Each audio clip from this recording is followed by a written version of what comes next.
Hello and good morning, everyone. Thank you for joining us today for our webinar with ZoomInfo. We're so excited to have you here today. We are going to be discussing crafting a modern lead story, strategies for effective lead to pipeline conversion.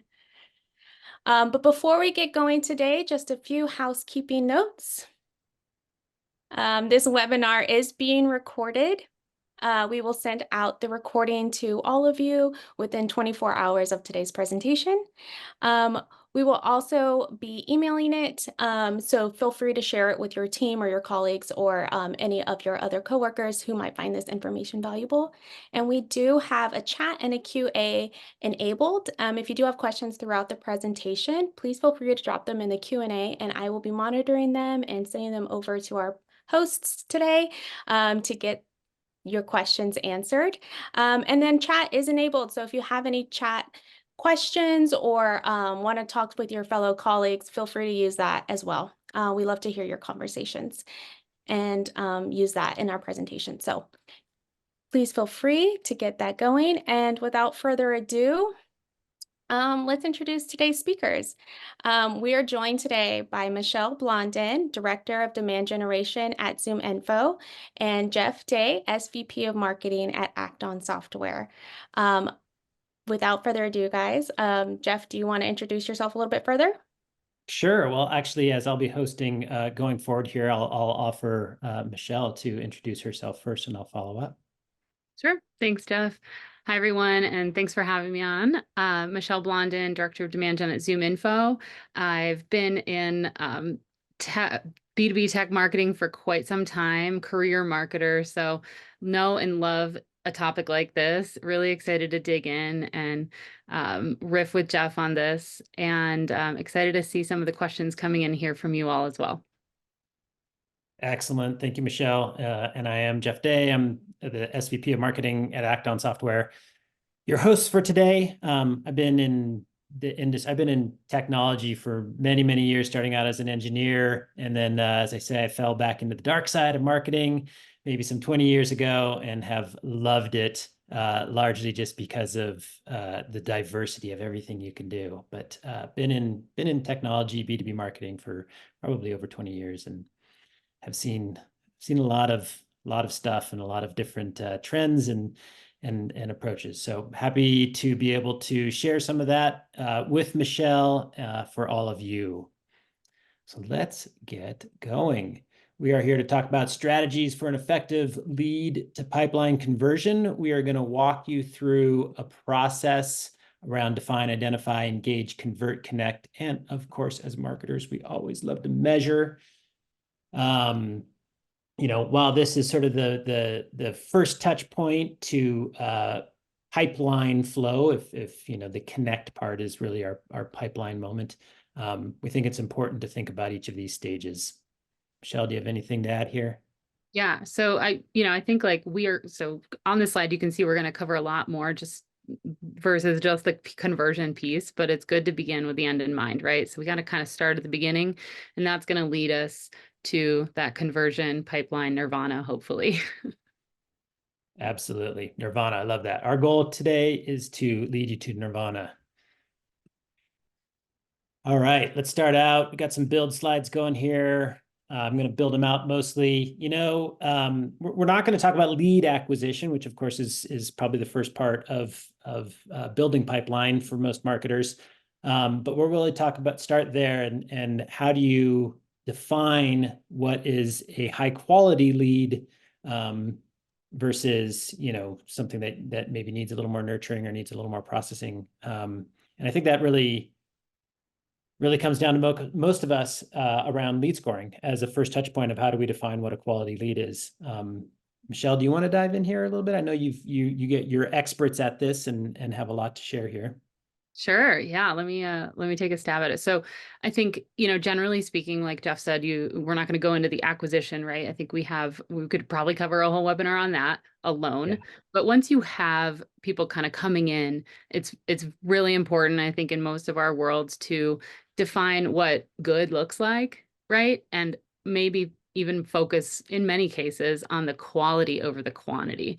Yeah, of course, we want to fill that top of funnel, but we want to really push through and focus on good quality. So one of the exercises that I've done many times is defining an ICP, and that often goes along with, like it's a marketing exercise along with sales, along with executive, though, like sometimes the whole company is involved, right?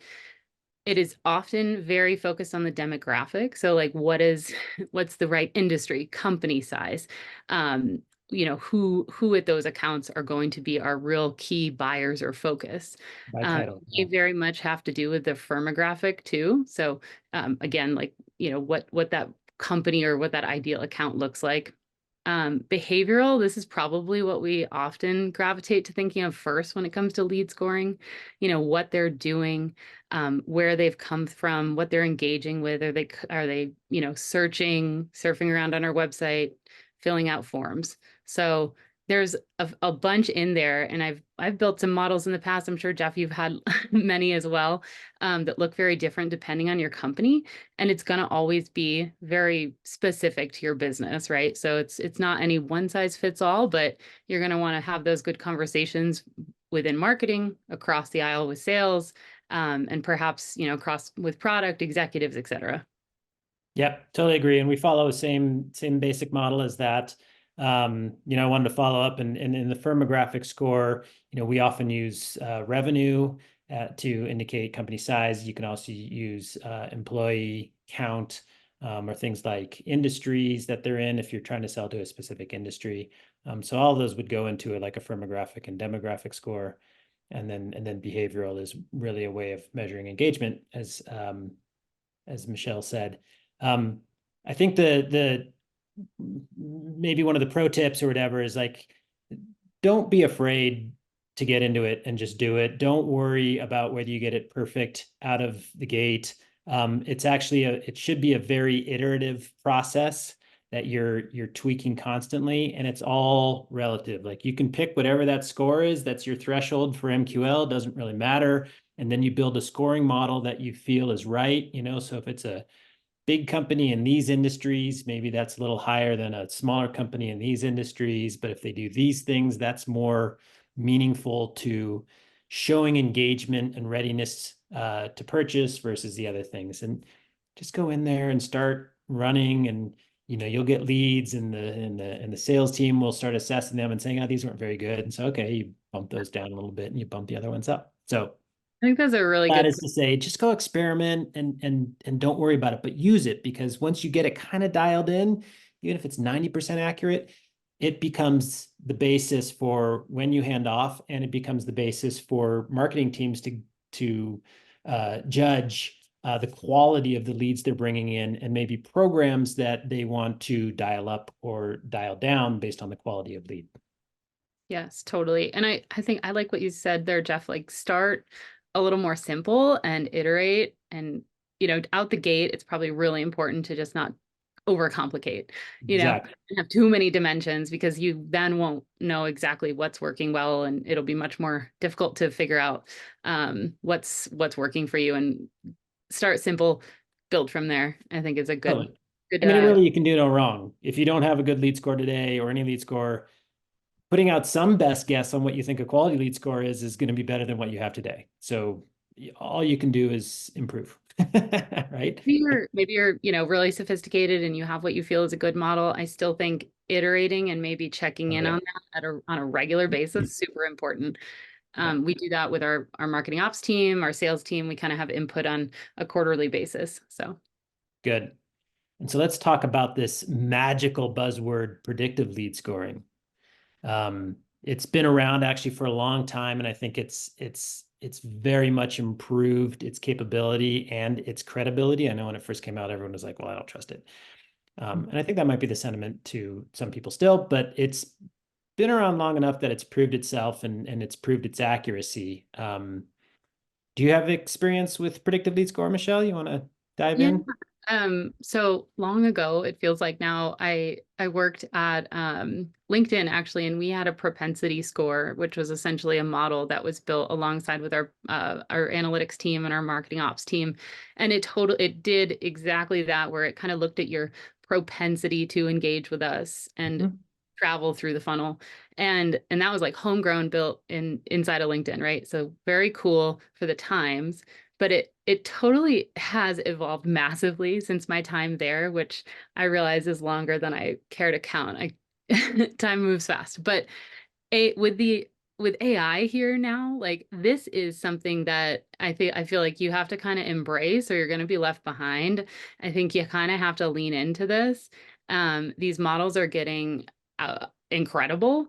And you're really like then able to scale and filter out the noise even more so with predictive. So it's, it's kind of doing some of that building for you. You're feeding it inputs, it's building for you, and then it's evolving as well. So that's super cool. And I think, again, there's a piece of this webinar that we could probably build out and talk about for even longer. Yeah. And so my, not to talk too long about it, but my one thing to add here is, again, as a technology, as Acton, we do provide predictive lead score. The model is sound. The technology is sound. I think where marketers can lean in to understand how it's performing is like where on that predictive lead score is the most meaningful for you, right? At some point, it's going to be like, a score of 99% is going to have high propensity. And then at some point, there's going to be low propensity, but you've got to feel where that score should be set that's relevant and most meaningful for your organization. And again, don't be afraid to use it. Like just go out and test it and run it alongside your manual lead scoring for a while, or get it out to the salespeople and they say, oh yeah, like when this has a good, like if I see a predicted lead score of 70, I know it's a highly engaged and high ICP lead. Like I'm going after that thing. Absolutely. And it kind of brings us into, I think, our next section pretty nicely, where even in these moments where we've used predictive or propensity models, not just for scoring, but for segmentation and how we're feeding people into our programming, right, is so powerful. Because say someone's kind of mid or low propensity, right, but you want to get them up there. You want to like get them to 70, 80, 90, right? You would maybe segment them appropriately and put them into a program that's going to warm them up and engage them appropriately to get them to that next stage. Right. And you put them in the nurturing track, right? So let's talk about nurturing. So this is sort of the next step of like, okay, we've got we brought them in and we're scoring them. Okay, so how do we get them up to a score that we've said is ready to hand off to the sales team or the SDR, BDR team? Well, that's all about the big end of nurturing. And I think there's a lot of forms and shapes and strategies around nurturing. So take it as sort of the broad context. I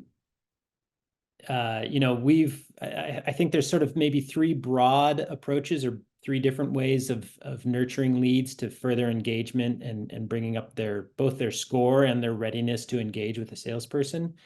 One is what I tend to be more as a follow-up campaign, not a little less nurture and more follow-up. And that's like you're running a program, you're talking about a specific topic, maybe it's lead scoring. You want that follow-up to be relevant to the program that you just ran and the topic that person is interested in. That's how they came to you. That's how you're going to be relevant. You should start your follow-up in that direction and see if you can provide more value to them engaging on that topic, and then tease them into deeper and deeper engagement, right? That's one strategy.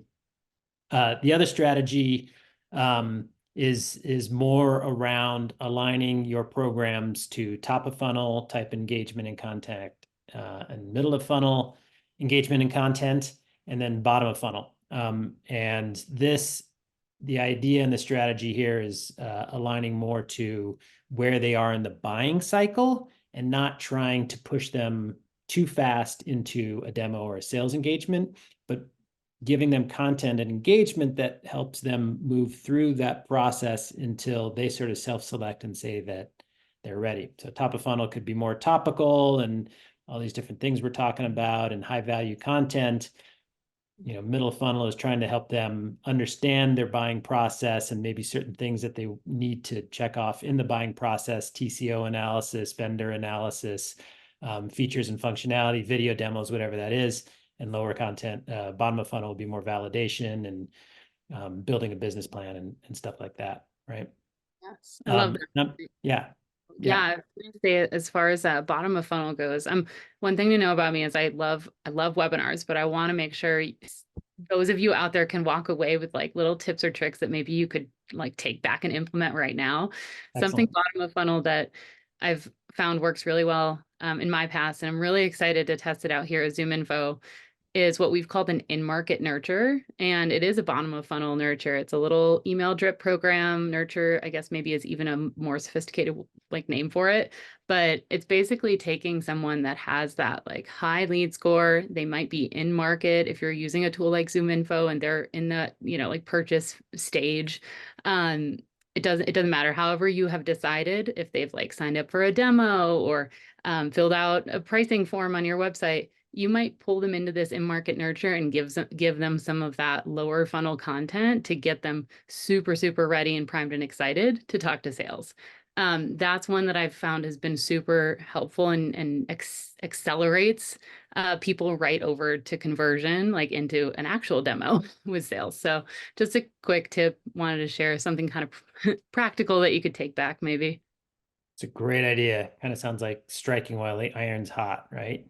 They've Totally. already expressed strong interest. Let's follow up quickly with some more information and try to lock it in.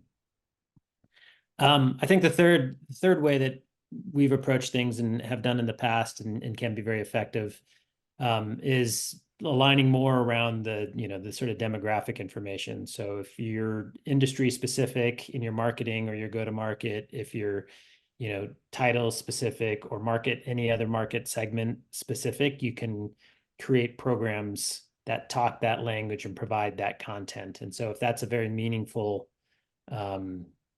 go-to-market approach for you, then you should build your nurturing programs around that, or at least considering that. Cool. And I figured, from a surround sound standpoint, that's something like a term I've seen and used myself a lot when it comes to nurtures. I know, Jeff, you mentioned like the traditional thing you think of when you hear nurture is like an email program, right? Like an email nurture, but it's bigger than that. We are talking about it in a more general sense here. And what I meant, or, think of when I say surround sound is, yes, let's do that email nurture, whether it's tofu, mofu, bottom of funnel, what have you. But then also let's surround people in other places that they are on the web, on our website, on our other channels that we have, maybe chat. Maybe in a webinar, you might be able to target someone very specifically with, again, a piece of super relevant content in a surround sound way. So that's something that ZoomInfo also helps with. Like, we, of course, use our own product and we have workflows and campaigns in Marketing OS that really help us do that quickly and easily. Yeah, I think that's a great point. I think not enough of us I really think about it in a truly omni-channel way.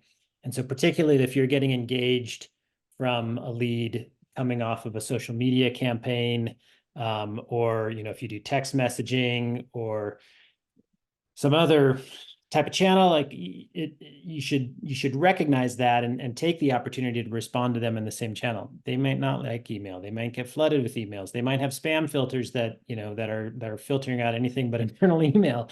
So think about these other channels that you can engage with them, and they actually might prefer.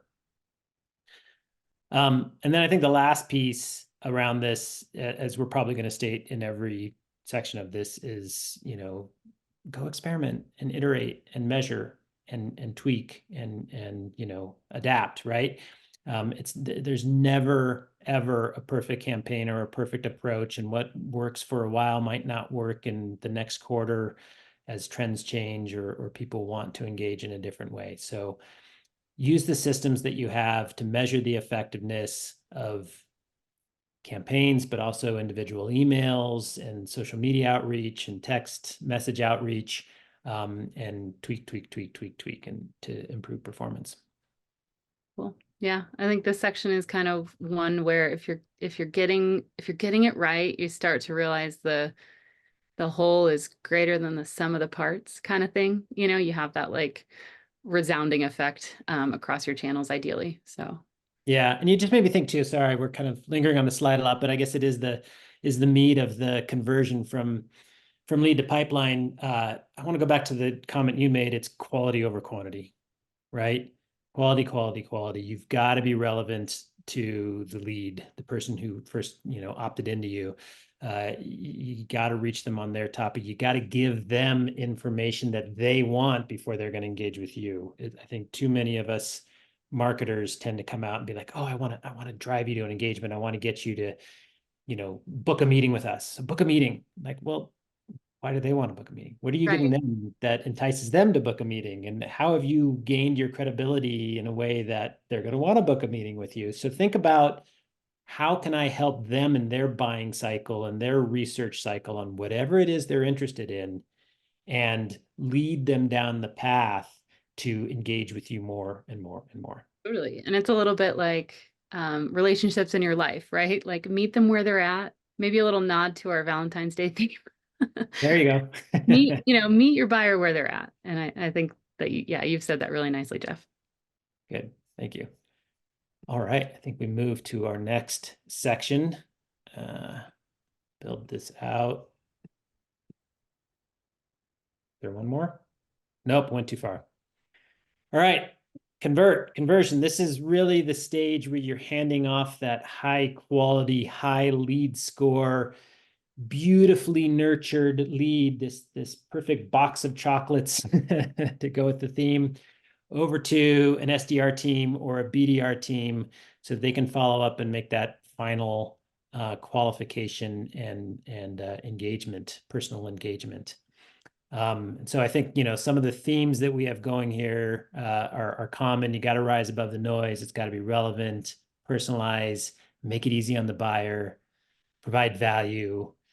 Michelle, where do you want to dive in first? Oof, yeah, this is it's a big one, but I think a lot of this, like we as marketers hear about these little pieces all the time and then some. So all of this is near and dear to my heart. I feel like from the last section where you're in theory, like surrounding people, hopefully on their terms, meeting them where they're at on their digital channels or wherever, you're also doing so with tact, making it easy to get whatever it is that content is, making it as frictionless as possible. You're not adding to the noise. Hopefully you're adding value, you're being personal. Ideally it's accurate. I have a little, it's like we do hesitate, I think, sometimes going crazy with personalization because there's some scary statistics out there that like most of the time you're getting it wrong. And so you really want to make sure you have a good like data foundation in place first before you go deep into that. Because that could be, that's one of those things, if you get it wrong, it's really bad, right? Yeah. And then, like I said, providing value. So that's a one I think that's like so easy to say, but much harder to deliver on. Because oftentimes like we're assuming that someone might be ready for this piece of content. But what if you flip that around and say, hey, why don't you come and like, it's like Netflix in here. You can browse and find the content easily as you wish, and you can look at categories and get right down into the exact kind of piece of content that you need, whether that's a solution guide or a report or a customer success story that's like just like one in your industry. So I think all of that is like so ingrained in many of us, but it's much harder to deliver on. So that's the challenge in this stage for sure. Yeah, so much good information there. I'm dying to follow up on, but I think the two meta points that you're hitting on is, rise above the noise in terms of personalizing and being relevant and offering them something that other people are not, and then providing value again, right? Which is this like you gotta meet them where they are. You gotta guide them down the process as opposed to forcing them, pushing them down the process. And so how do you give value and saying, hey, here's some more information? As you say, here's a bunch of resources we have on our website or even outside of our website that might be useful to you if you're investigating this topic. Like, you don't have to follow up with me, right? I'm here to help you. How can we help you, right? I tell my BDRs that a lot. I think there's probably, there's also a lot to probably be said about the tech that we may have at our fingertips, right? Whether that's your marketing automation tool or something that you can build with your ops team to like craftily build something that's frictionless. So I'm sure you guys have a lot of examples of this, but we try to remove forms on all of our content by having just like hidden forms in the background, and or just getting little pieces of information along the way. So maybe it's just email, instead of a big long 10-field form.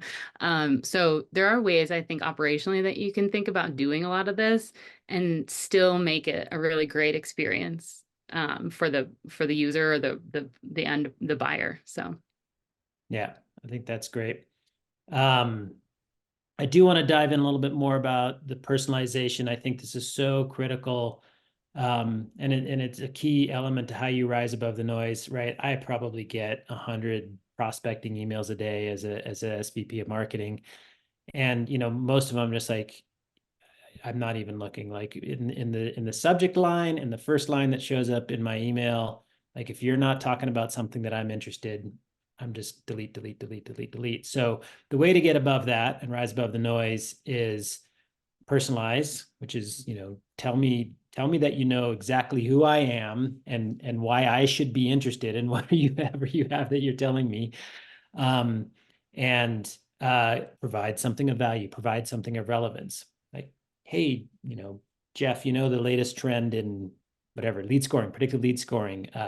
We've got something, right? So whatever it is, got to use the information that you have on hand. ZoomInfo provides a ton of information about companies and contacts and, intent scores and topics that they're researching that can be useful to this engagement. You can also use all the other tools that you have, on the internet, a Google search, LinkedIn. We all have access to LinkedIn, right? So I just really implore people, please, from me, if you're contacting me, make it relevant and make it interesting and not just the generic follow-up. And I think teams will be much more successful in engaging with their target prospects that way. yeah, that personalization piece is like a step beyond the data piece, right? So it's like, let's have a really solid data foundation, and then we can have a personalization strategy. It's funny that there's a balance. I suppose that there's a fine line. One of my BDRs is super successful and wonderful at crafting very personal, friendly emails. And she has a high engagement rate because they are individual and they're personal, and sometimes they include GIFs and, things like that. But another member of my marketing team recently got one where they, it was kind of creepy. They were talking about, hey, I saw you played the clarinet back in high school. I play the clarinet. Do you know this concert's coming to your town? And we're kind of like, ooh, okay, that crossed the line. That's kind of creepy. I So went down a rabbit hole for sure. right. So I hope that person's not on this call. I know there's millions of viewers listening to this call right now. My apologies. But I think the target is to be personal, but also relevant to what that target is actually interested. It's not about the clarinets. It's about how can you help me do my job, right? Definitely. Help me solve problems. Help me solve problems. Okay. Connect. And this is really about the marketing to sales handoff. And the final piece in providing pipeline, right? So for the title, we're all about delivering more pipeline. And I think the two big areas that we wanted to touch on in terms of this handoff and connecting and getting the glorious high five from your AE is make it easy on sales. Like it's your job, it's the BDR's job to hand off this package, this box of chocolates, this bouquet of flowers to sales team in a way that they can pick it up and run with it as easy as possible. So it's like make it easy. And at the same time, give them all the information they need to be successful, right? And there's two sides of that. And I'm going to let Michelle dive into some of the details and her thoughts. Of course, you want to give them all the information to be successful, but you also think about the buyer. Like so many times I've been on the other side of this equation and, yeah, I go through the pre-qualification with the BDR and I do all that stuff and I just really want a quick demo. And I've already gone through 3 meetings and we get to the demo and they want to qualify me all over again. And I feel like all that information and I'm done with this company right then and there, right? So don't create a bad user experience and inhibit your buying potential by not giving the salesperson all of the information that they need, that they can walk into that next meeting and be like, so glad to meet you. Here's everything I know that you've said that is of interest to you. And we've personalized the demo based on this information. Is this right? And that buyer is going to be like, oh, that's awesome. Yeah, thank you very much. That's exactly right. I'm glad you guys are paying attention. Refreshing. Yeah. Yes. Yeah. So make it easy and provide good intelligence. I'm sure you've got tons to share on this. Well, yeah, I mean, I love both of those points. So make it easy. That's huge. And that takes some time to research though, so if you're a marketer and you want to make it easy on your sales team and actually nail that handoff, you got to find out where they like quote unquote live. And I mean, the systems that they spend their time in, probably the CRM, looking at the campaigns, looking at the people coming in and what their status is, what their lead scores are, what they've done, all of that. But like, make sure, ask those questions. Maybe they respond really well to alerts, and that could be in the form of email or Slacks, knocks on their desk. I don't know, figure out how to get through to them and make sure that they're getting these alerts or the information. Maybe you're building reports for them, you templatize something, you clone it every time, and then they just know exactly where to go in your CRM and find it easily at their fingertips. So I have done a lot of discovery in that way here at ZoomInfo, because we have a lot of systems and we also have a pretty big sales team. So it's also likely that not every single person functions exactly the same. They may have different workflows, different processes, depending on the team. Your SDR team, your AE team, your AM team, all very different, all going to function differently and have systems and kind of methods they prefer. Unfortunately, or fortunately, it's your job to go find out and hopefully meet them where they're at as well, get them that good information in the places that they live at work. Yeah. And I think, it starts with good alignment. There should be good alignment at the VP level saying, hey, here's our process for this, and here's how we're going to engage, so that both sales and marketing know how they're going to make this handoff and what systems they're living in and what content should be where, how the information is flowing, and good alignment at the BDR and the sales rep level too. So they should be having weekly meetings. They should be talking. There should be clear communication. Here's how I like the information. Here's where I'm going to look. Oh yeah, give me a Slack every time you convert one, just so I know that it's there. Yeah. So key points. I highly recommend some sort of CRM. Like trying to do all this and not having a system of record for this type of information is really difficult. So if you don't, I mean, there's CRMs, all along the scale. Yeah, but if you don't have one, there's some great people on the phone who can provide you one. That's right. But some sales OS, some CRM system makes this piece of it so much easier and provides the one place where all of this information can then exist, which kind of gets us to the next part of this. It's like provide all of the sales intelligence and all of the background information that the salesperson needs to be successful. Yes. And in what form does that come in? It kind of already went through some of that, right? As we target what great accounts we want or looking for, what the ideal contact kind of makeup is. So you want to include all of that. That should kind of get passed over as part of that program or campaign membership. And the activity that they're doing or the engagement that they take is arguably just as important as who they are. So I feel super strongly about that. I have like lots of engagement data that I want to pass to our sales team. It's just a matter of, again, working with them to figure out what really helps them. Perhaps not every single activity is going to be needed for them to have a very valuable conversation, but say you have someone on a webinar and you want to pass that person to your sales team because they seem to fit your ICP, they're, a senior level at a company size that's ideal for you.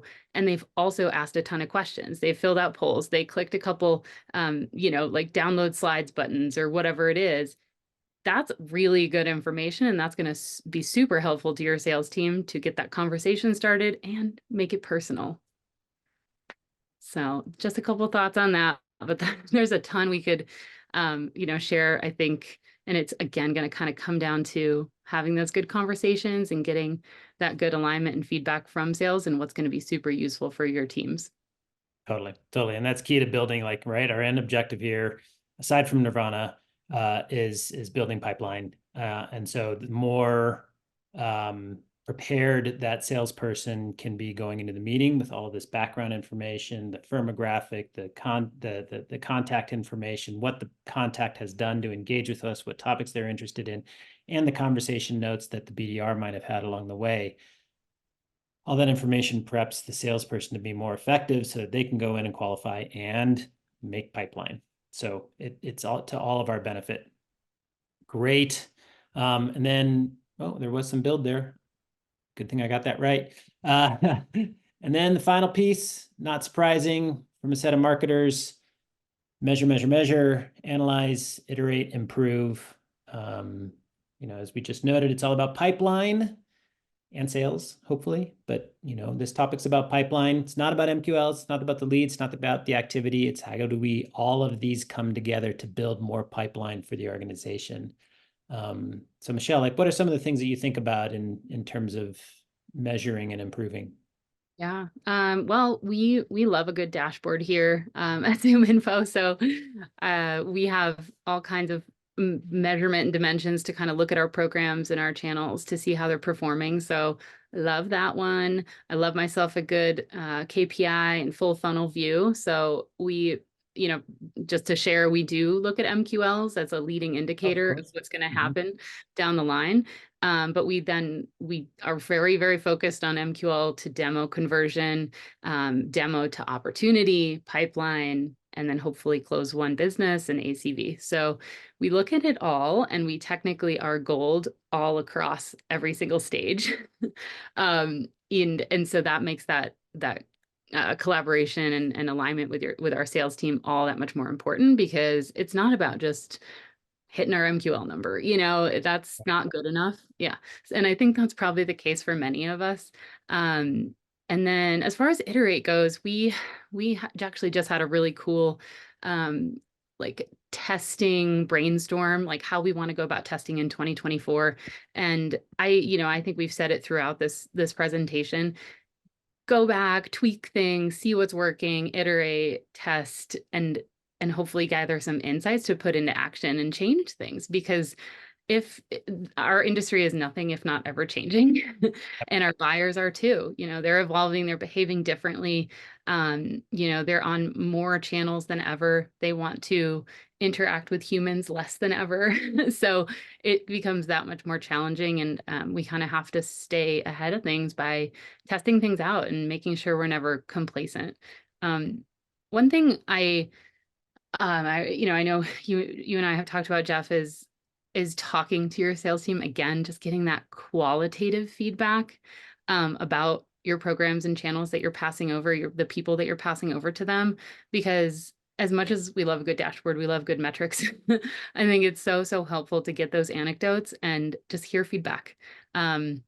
We invite some of our sales leaders into our performance reviews. So we get to share with them, here's how well we did, or here's what didn't work out so well. But what do you think? Like, how did this do from your standpoint after we handed it off? What did it all look like? How did those conversations go? Was it easy to talk about this program, and what this person did? Could you see the right information? So that I can't emphasize enough. Is so important and super helpful. It's hard to put into numbers, but it's like so valuable to have, in our brains, so we can put it back into action for the next phase of programming. Yeah, I think that's exactly right. I mean, everything you said is exactly right. I'm finding hard place to add value on this. But to reinforce, it is about pipeline, but Michelle's absolutely right. We do the same thing. We measure every step of that funnel because they're all leading indicators into creating quality pipelines. So you should be measuring the quality and the quantity of your MQLs and the conversion rates to, what we call an SQL, which is a meeting before it becomes pipeline. And then all the way to pipeline. And even as you're talking about, measuring the quality of the pipeline itself through qualitative conversations, also measure through quantitative, like what are the programs that are actually leading towards pipeline opportunities and then closed won opportunities. What's the sources, what's the nurture process that worked best to drive those there, so that you can feed that all the way back down the channel and say, yeah, let's do more of that stuff. And the other stuff, we need to improve. So it is good to measure it every step of the way, recognizing, I think the point on it's about pipeline, not MQLs, is not that MQLs aren't important, but don't just stop, don't stop at measuring MQLs. Don't just measure MQL. As marketers, you really got to look all the way down the funnel and see what's driving pipeline and closed won. And it's great to have the conversation with the sales team, because you're also going to get the qualitative information back. So it's not just whether that thing worked or not, but why did it work? And it's like, oh yeah, this person came to me and they were really interested in improving their handoff to sales performance. And so we got on this great conversation about lead scoring and nurturing, and you're like, okay, fantastic, we can do more of that. Right? So it's not only the programs, but the topics and using those wins as content for your own marketing. Cool. Excellent. So hopefully we gave you a path, filled in some gaps, some good tips and tricks and things to think about as you improve your journey on the modern lead story, from that time that you get the lead, and then nurturing it to a pipeline deal. That's the end of our talk track and what we have to share planned. Kelsey, do we have any questions that we can follow up on? Yes, thank you guys so much. Thank you, Jeff and Michelle. What a great presentation. Definitely feel like you guys gave a lot of really great actionable insights that I'm going to take away and maybe implement in my programs, especially within that engaged stage. So thank you both. We did get a couple of questions. I know we're getting close on time, but we'll run through those really quickly. We got a question from James. He wants to know, what are some common mistakes that you see within the marketing and sales handoff process, and how can those best be avoided? Oh boy, I've that's got a great. few. Do you want to lead off, Michelle? Yeah, sure. I think just a general one is, as a marketer, as a marketing team, presuming that sales knows what you're doing is a big one. So, that is a mistake that may be super basic. Maybe y'all have that covered. You have like regular or a shared calendar, you have regular stand-ups, you have, I don't know, alerts that fire off or little newsletters internally. Hopefully you have all of those things. But I find that that's a big one because I don't know about, you guys at Acton, but we have so many programs going all the time that I can't presume that sales knows about all of them. And I really want to make sure that I surround them as a marketer, right, on like the channels they exist on, as much as possible to get them informed and make sure that I start that eventual handoff process from like a really good footing, as far as giving them the heads up. So I think that's one for me for sure. And then we already talked about it, but I think worth mentioning again is just making sure that you're getting the feedback from the programs, even like as they're getting handed over. We have, just as a really tangible example, we sponsor a lot of webinars. Like, we're partnering up with you guys today, but we go out and we pay to sponsor sometimes. And we want like in the moment feedback on some of those leads because they're new. They're not run just by us. It's a different vendor. We're super curious about the quality of like these hypothetically new people coming into our database. So I ask those questions and I want to like see what's going on in there, and get that feedback as real time as possible. So those are two big ones from my side, but I'm sure there's a bunch that come to mind for you too, Jeff. Yeah, I think the biggest one, I'll start at the top, which is if there's walls between sales and marketing, if you feel like there's silos or lack of alignment, you like knock them down, knock down those walls. Like you're just not going to be effective if there's any sort of friction and he said, she said, pointing fingers type mentality. Like you are there to build pipeline, you're there to create business and close deals. You break down those walls, and if it's stuck at the VP level, just work at a lower level. But you got to break those barriers. And that's probably the biggest thing I see the most across the career in different teams. Because then what happens is two things. One is, I think whatever the handoff is, marketing or SDR or whatever, kind of does the minimal. Like, well, here's the process. Here I'm going to flip it over the wall, the proverbial wall, or I'm going to follow the process, but I don't really care. Like, you guys go do your thing, I did my thing, right?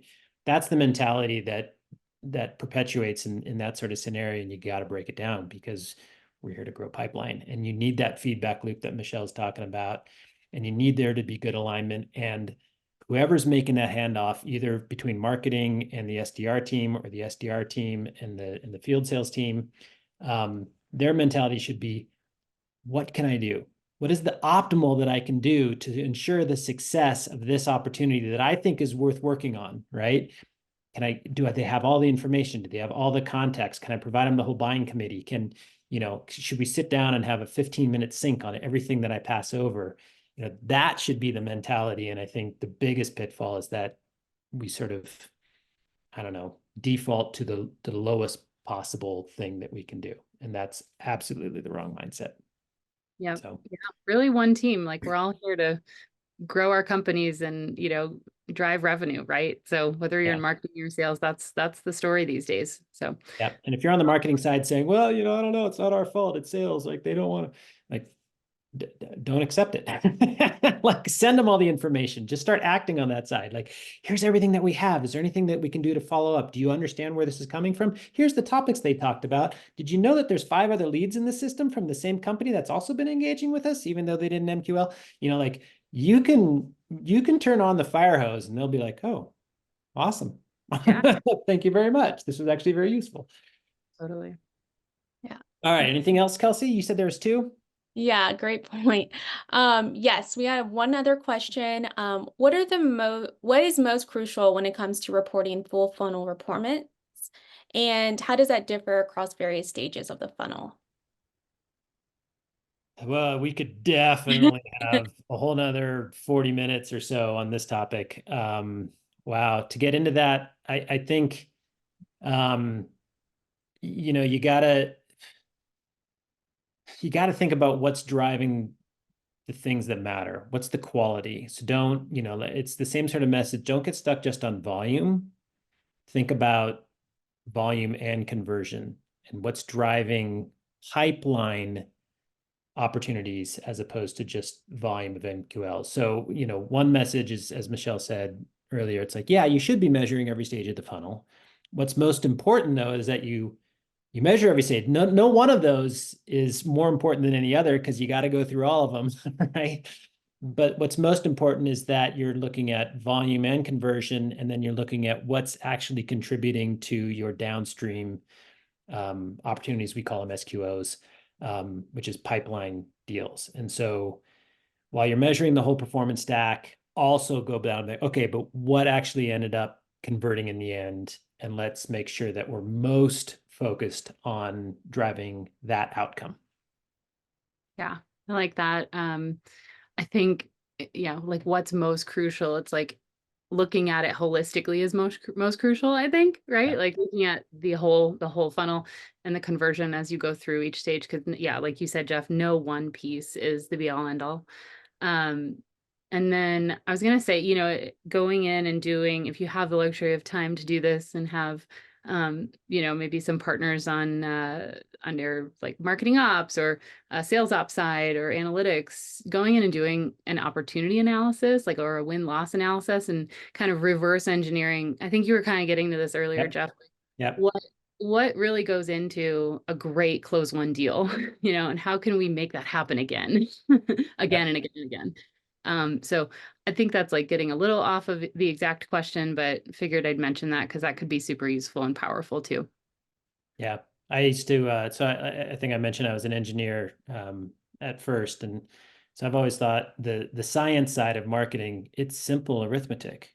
It's volume times conversion, volume times conversion. It's leads to MQL to, a BDR accepted lead to a pipeline opportunity. It's simple math. Any point along there, if you can improve performance on volume or conversion rate, you're improving your pipeline conversion. So do the math, figure out where you might have highest impact in improving conversion or outcomes. And there's your most crucial point to look at this quarter.